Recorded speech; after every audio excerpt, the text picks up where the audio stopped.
क्योंकि EVM machine से पैदा हुई ये नाजायज सरकार हम लोगों को पूछ रही है कि तुम भारत के नागरिक हो। डीएनए के आधार पर जो विदेशी लोग हैं उन लोगों का अस्तित्व खतरे में है, उन लोगों की नागरिकता खतरे में है, इसलिए वो आपके ऊपर नागरिकता का प्रश्न चिन्ह खड़ा करके अपनी नागरिकता बचाने में लगे हुए हैं। लेकिन हम किसी भी कीमत पर उन्हें भारत का नागरिक नहीं बनने देंगे। नहीं, आप लोगों को समझना पड़ेगा। मैं आप लोगों को बात करने आया, भाषण देने नहीं आया। भाषण देने के लिए बहुत सारी जगह है, बहुत सारे लोग भी हैं। मैं आपको असली मुद्दे की तरफ ले जाना चाहूंगा ताकि आप लोगों की ये मेहनत, आप लोगों का ये त्याग ये सफल हो सके और हम लोग हमारे उस उद्देश्य की तरफ आगे बढ़ सके। इसलिए मैं आप लोगों को बताना चाहता हूं कि जो लोग भी षड्यंत्रकारी षड्यंत्र कर रहे हैं, नए नए षड्यंत्र करके हमारे लोगों को डर पैदा कर रहे हैं, उनमें घबराहट पैदा कर रहे हैं, वो लोग आपकी खुशी के लिए बता देता हूं, आपको घबराने की जरूरत नहीं है, क्योंकि घबराए हुए तो वो है, घबराए हुए तो वो है। और वो घबराहट में इस तरीके के ऐसे ऐसे षड्यंत्र कर रहे हैं, शायद वो सोच रहे हैं कि हम बच पाए, लेकिन कहीं पर भी किसी कीमत पर वो बचने वाले नहीं हैं। अब ये देश पूरा जाग चुका है, पूरा देश ये जान चुका है। पूरे देश के अंदर हमारे द्वारा, हमारे संगठन के द्वारा पिछले 10 सालों से लगातार इंडियन कॉन्स्टिट्यूशन यानी भारतीय संविधान के प्रति जो जागरूकता लोगों में लाई जा रही है, उस जागरूकता की वजह से अब उन लोगों के बुरे दिन आ चुके हैं जो अच्छे दिनों की बात करते थे। उन्होंने अच्छे दिन की बात की थी और वो भी अपने लिए की थी, आपके लिए नहीं की थी, लेकिन उनको ये नहीं पता था कि हमारे बुरे दिन भी आ जाएंगे। दुनिया में कोई भी आंदोलन सिर्फ अकेले पुरुषों से सफल नहीं होता।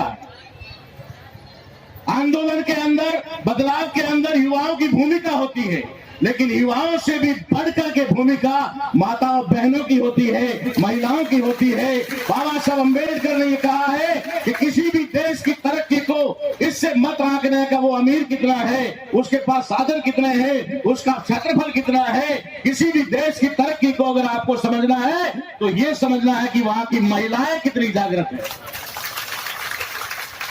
ये भारत में पहला उदाहरण है। मैं 25 साल से इस आंदोलन से जुड़ा हुआ हूं, 25 साल से लगातार ये लड़ाई लड़ रहा हूं। मैं कई बार जेल भी जा चुका हूं इसके लिए, लेकिन मैं पहली बार खुश हूं। बहुत सारे लोगों को डर लगता होगा, बहुत सारे लोग दुखी होंगे, बहुत सारे लोग घबराए हुए होंगे। मैं घबराया हुआ नहीं हूं, मैं खुश हूं। मुझे मेरे जीवन में और इस आंदोलन में उतरने के बाद मुझे पहली बार खुशी हो रही है कि हमारे देश के लोग जाग रहे हैं। हम चाहते थे, जब हम शुरू में ये काम कर रहे थे तो लोगों को ढूंढ ढूंढ कर लाते थे, एक एक दो दो आदमी को ढूंढ कर लाते थे और उनको बताते थे कि ऐसा ऐसा होने वाला है। इस तरीके से जिन लोगों ने इस देश को हजारों साल तक गुलाम बना के रखा, वे देश के अंदर संविधान को खत्म करके फिर से इस देश को गुलाम बनाना चाहते हैं। ऐसे हम चुनिंदा उंगलियों पर गिने हुए लोगों को ला करके समझाते थे। आज खुशी है कि 20-25 साल के जन जागरण की वजह से मेरा पूरा देश अपने अधिकारों के लिए सड़क पर है और उसमें माताओं बहनों का रोल इस तरीके से है कि उन्होंने अपना घर, समय, सारे अनिवार्य कार्य जिसको जरूरी काम कहते हैं, वे सारे छोड़ करके वो अपने अस्तित्व की लड़ाई के लिए सड़कों पर है। तो अब दुनिया की कोई ताकत हमें इससे रोक नहीं सकती। मैं आप लोगों को बताना चाहता हूं कि खुशी क्यों है और हमारे अंदर घबराहट क्यों नहीं होनी चाहिए, क्योंकि इस देश के अंदर डीएनए के आधार पर जो विदेशी लोग हैं उन लोगों का अस्तित्व खतरे में है, उन लोगों की नागरिकता खतरे में है। इसलिए वो आपके ऊपर नागरिकता का प्रश्न चिन्ह खड़ा करके अपनी नागरिकता बचाने में लगे हुए हैं, लेकिन हम किसी भी कीमत पर उन्हें भारत का नागरिक नहीं बनने देंगे। ये हम लोगों ने तय कर दिया है, ठान लिया है कि जो हमारी नागरिकता पे सवाल खड़ा करता है उसे हम इस देश की नागरिकता देने को किसी भी कीमत पर तैयार नहीं है। भागना उनको पड़ेगा, हम नहीं भागेंगे। हम इस देश के मूल निवासी हैं, हम इस देश के असली मालिक हैं, हम इस देश के हुक्मरान हैं, हम इस देश के शासक हैं। बाबा साहब अम्बेडकर ने इस देश के अंदर भारतीय संविधान में हम लोगों को वोट का अधिकार दे करके राजा चुनने का जो अधिकार दिया, ये साधारण अधिकार नहीं है, ये शासक बनने का अधिकार है। शासक के पास में राजा को चुनने का अधिकार होता है। जो शासक होता है वो राजा की नियुक्ति करता है। आपके वोट से आपके राजा की नियुक्ति होती है। इसका मतलब है कि आप शासक से भी बड़े, राजा से भी बड़े शासक हो।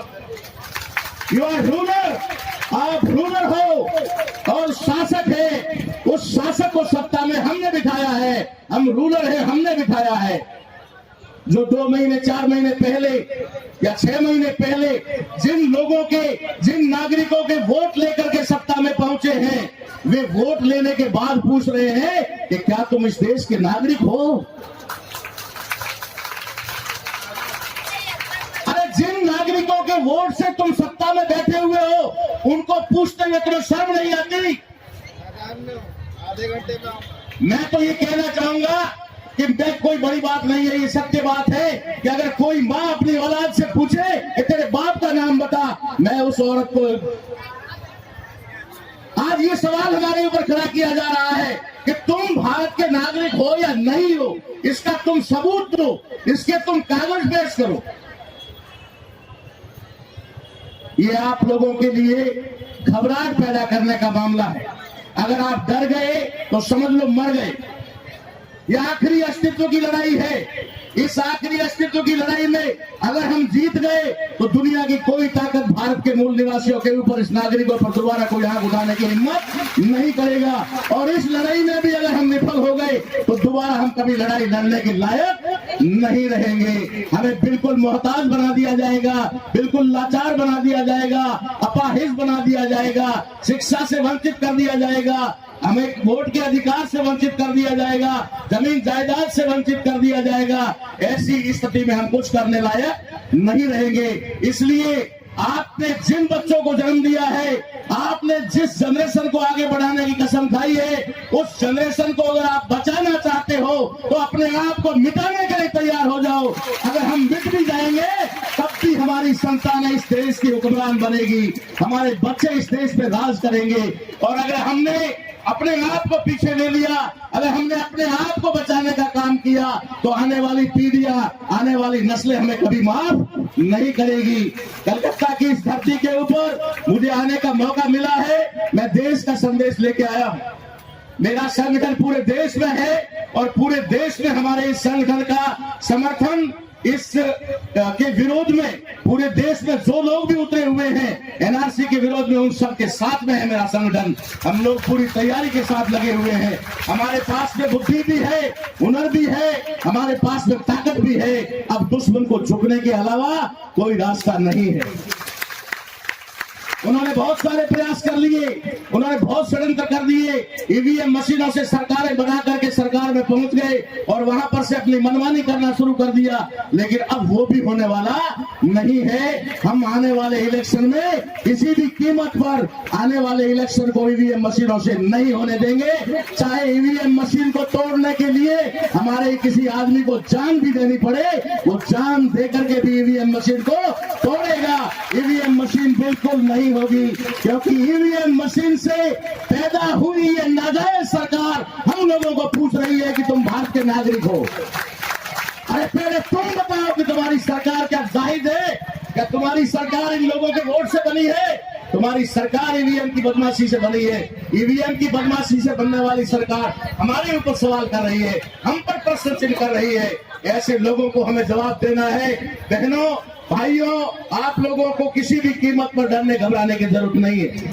अगर हमने थोड़े समय तक, अगर हमने कुछ समय तक, अगर हमने कुछ दिनों तक कष्ट झेल लिया, अगर कुछ समय तक अगर हमने कष्ट झेल लिया तो हम आने वाले समय को सुरक्षित कर पाएंगे। इसलिए आने वाले समय को सुरक्षित करने के लिए आप पूरे हौसले के साथ, पूरी ताकत के साथ लगे रहिए। पूरा देश और देश का मूल निवासी बहुजन समाज आपके साथ है। आप कभी अपने आप को अकेला न समझें। देश में गली गली, मोहल्ले मोहल्ले में ये आवाज उठ रही है।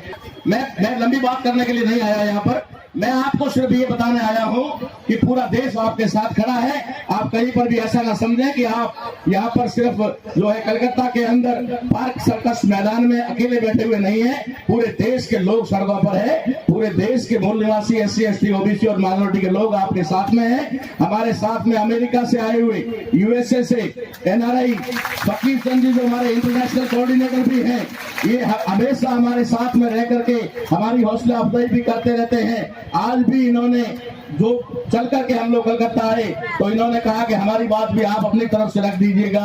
तो मैं आप लोगों से विदा लेता हूं कि आप किस बात के साथ विदा लेता हूं कि मैं आपके साथ हूं। कई बार विदा लेने का मतलब ये भी हो जाता है कि अब ये तो भाग रहा है।